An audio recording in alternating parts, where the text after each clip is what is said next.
little fluff. We do the hard stuff, so you don't have to. We do the review before you buy. We are Check 13. Welcome back, everybody. We're back here for the part 2 of this. Again, of course, I'm Shawn. And I'm Joe. And we're still talking about our favorite product, the In-Air-Pod. When we last left you, we were going over remote desktop apps, and we had just gotten started, just gotten the meat and potatoes and everything. We were talking about TeamViewer, and a little more lag than In-Air Space is where we got to. And the other thing I didn't get to mention before we ran out of time was they asked for a paid license for it. So paywall versus what we're getting free. No, not when there's those free options, you know what I mean? Not when it's not bringing anything else to the real picture. Yeah, there was no, to me, there was no sense in spending money on something that you could go out and get for free. If it had less lag or if it was better commands. Yeah, exactly. It was just, you could find others, it was just as well. There was no extra bells and whistles or anything that there are bells and whistles if you're in a corporate world. I saw that in there. Like there was logging and stuff where you could directly communicate, but it's stuff it's set up for corporate America. Right. It's not set up for the general user, or that the general user would even have a use for. Yeah, I think the app though was kind of headed in that direction altogether.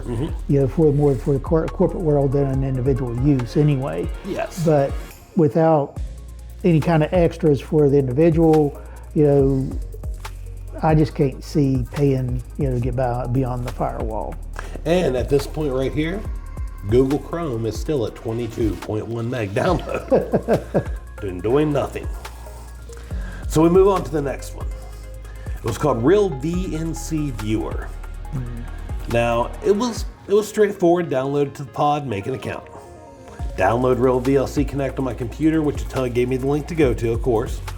And now this one has a fee, but I tried the free trial. I was gonna see, after TeamViewer hit me with at the end of it, it wants to connect and everything and charge me money. I was kind of delighted that this one said, hey, we want your money, but we're gonna let you try it out first. You know what I mean? Yeah. I always like to try before you pay anyway. Oh yeah, well, this one, logging into it was super easy. Set up on both and sync and login. It went through the login and password system. Had to be on the same Wi-Fi the first time and everything. Pretty normal stuff, but the problem is the same problem we had with TeamViewer. Lag. It lagged more than In-Air Space. It lagged more than Sunshine Moonshine. Honestly, it lagged more than TeamViewer did, and it wanted more money. So it's one of these things, and I can't recommend something that's got a fee on it unless there's very few apps I've recommended that have a fee. Like the latest one I've recommended back on the Reddit was Resime. And it's paid, we have a paid version, has so many features it's not funny. But this is the same exact thing you're getting for free, just not as good. You know what I mean? Right, the lag was so bad on this one, I couldn't even use it. And me too. Oh, and also right at this point, Chrome is now timed out. We are restarting the download. So after playing with that, we come to Remote View for Android. Downloaded and installed the app, and it directed me to rview.com to get the PC file. Downloads were not working on the page. The page was not good. A lot of the apps we ended up skipping over is because it seemed abandoned. This was becoming a theme we learned. Right. So I had a lot of hopes on this when I was reading it and finding out about it. I had some high hopes on this one, but I had hopes on it, but it just was not there. Like you said, it was abandoned. No, but something funny did happen. What'd you find? So I went to rview.com and I found that Chrome was blocking itself from downloading. This is where you found it. So I see that Chrome is trying to download the remote desktop, and I click install, and we finally have the Chrome remote desktop working. And about a half hour to an hour later. Yeah, once you figured that one out, we had a good running joke. You know, Chrome blocked its own. Well, it blocked itself, and then so we opened it. We finally got it, right? And remember in the 90s, it had the screensaver, the box, and the little box, the little box, the little box, the little box, the little box.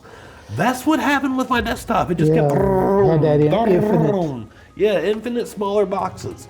Clicking off the X at the top took off it, but After all that trying to get the Chrome remote Hours, on hours, there, and hours. trying to get it on there for it not to work. Yeah. That's all we can say about that. Chrome, you let me down on that one. I have been a staunch supporter of you since the early 2000s, and you let me down on that one. Yeah, this one. Mid-2000s when you came out. This one we worked.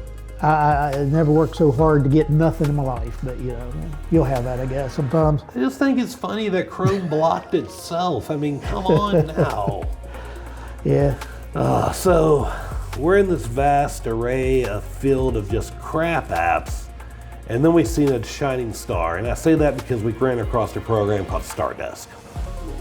Downloaded to the pod, logged in via Google. From there, directed me to stardesk.net. Very nice website, very well still maintained and everything. Logged in with Google. A pop-up displayed to share my clipboard between the two.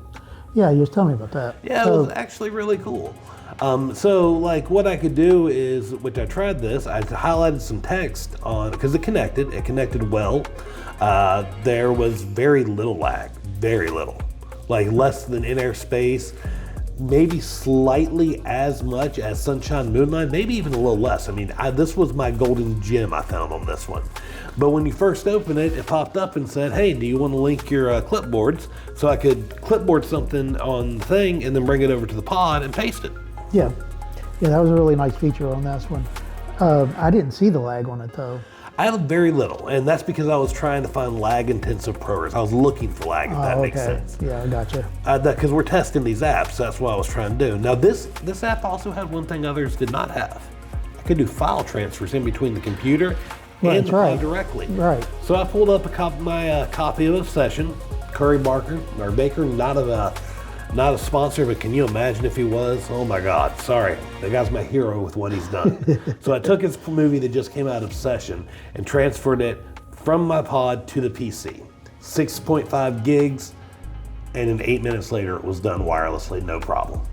Yeah, I didn't mess around with the file transfer too much, especially not like that. And in my case, I wasn't even trying to test the lag beyond just a normal use. And no, I tested that because I wanted to stress test it, because that's something, I said this is my diamond in the rough here. This is my star in the field, Stardesk, so I'm going to test everything about it. And there was only one complaint I had about it.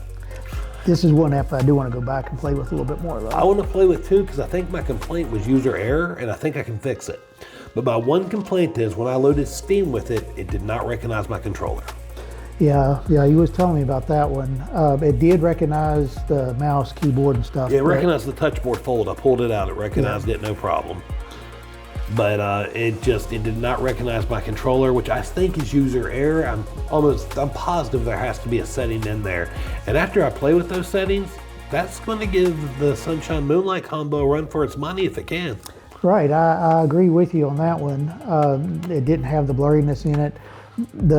I didn't see the lag. Now, none of these, I didn't get a chance to cross-network test. Did you cross-network any of these? Yes, I cross-network tested that one, and I still did not have any lag. Oh, awesome. Yeah, as part of the lag test switching. See, I have a Ring doorbell, and I have a network set up just for the Ring doorbell. That's off a separate router. And so what I do is I connect these to that Ring router and then connect the pod to my home router, and that way I cross-network and check in between them. Gotcha, okay. And I actually did that with every one of these apps that I could. Speaking of that I could, Remote PC Viewer. Oh no. Oh no. First thing, log in with Google. Becoming a theme too, but so convenient. Thank you, Google. Yeah. I gave no instructions on the PC side. It just said you have 4 days left in your trial. And when I clicked on instructions, it gave me instructions on how to use the mouse in the program. It was like $30 a month. Yeah. I'm just gonna say, this app was terrible. Stay away from this app. Remote PC Viewer is crap. I mean, it's straight up garbage. Unless your IT professional demands you need this, do not get it. Now, speaking of IT professionals, there's a reason I brought that up. So the next one we tried, the next last one on our list, Windows app. We're running Windows. Everything's running Windows. This should be a no-brainer, right? It's not. The app has very little instructions, and it tries to connect you to Azure, Microsoft 365, or a workplace environment, or a computer directly via its IP address. The app itself, the reason why is it's not made for consumer release. This is straight up a business app. It's made for, like I said, it's made for people with the team content. It's made for the Azure. It's made for the Microsoft 365 projects. It was not a bad app at all, but for what we're looking for, did not take the cake. Yeah, after you tell me about it, I didn't even try this one out. Yeah, it was not for us. It's not us. And our last one on the list, OS Link. Now, it was a nice little program. Boot it up, same as the other ones, log in with Google, get on the computer, connect with Google, sync up, and you're good, right? But this one, oh my God, you connect and there's an ad. Then you go to the next page and guess what? There's an ad. Then you can't launch in landscape mode, only portrait. But when you go back down, there's another ad. Yep. You breathed and there was an app. Pretty much. I set up the username. It was straightforward with Google. I connected it okay. I got everything good just to be met with a black screen. The app did not even work. Yeah, I couldn't get this one to work either. The ads just aggravated me to the point that I was done with it. I didn't even make it to the black screen. And it was a horrible experience.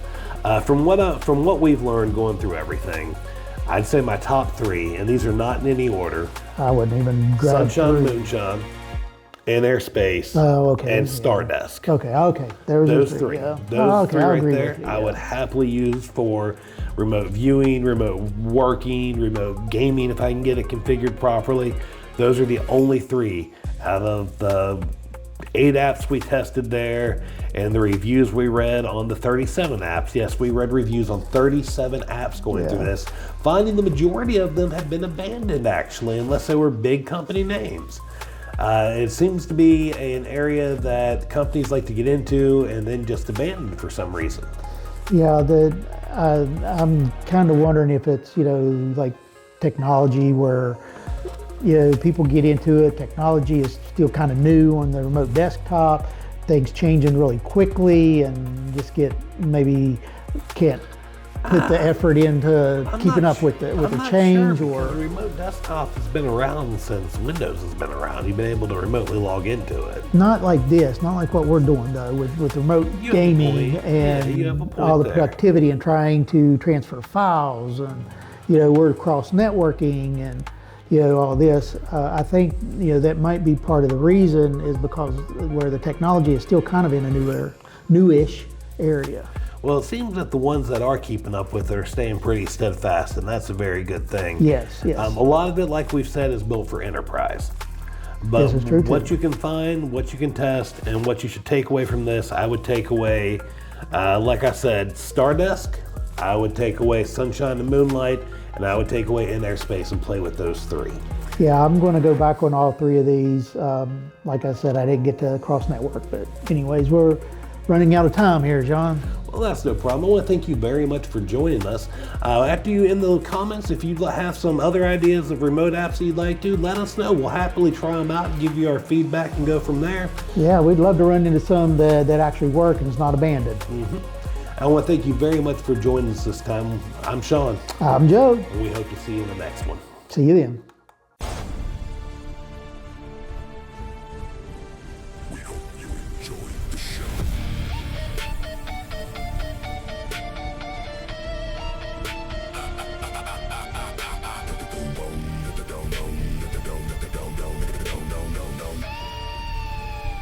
Thank you for getting your flame on with us.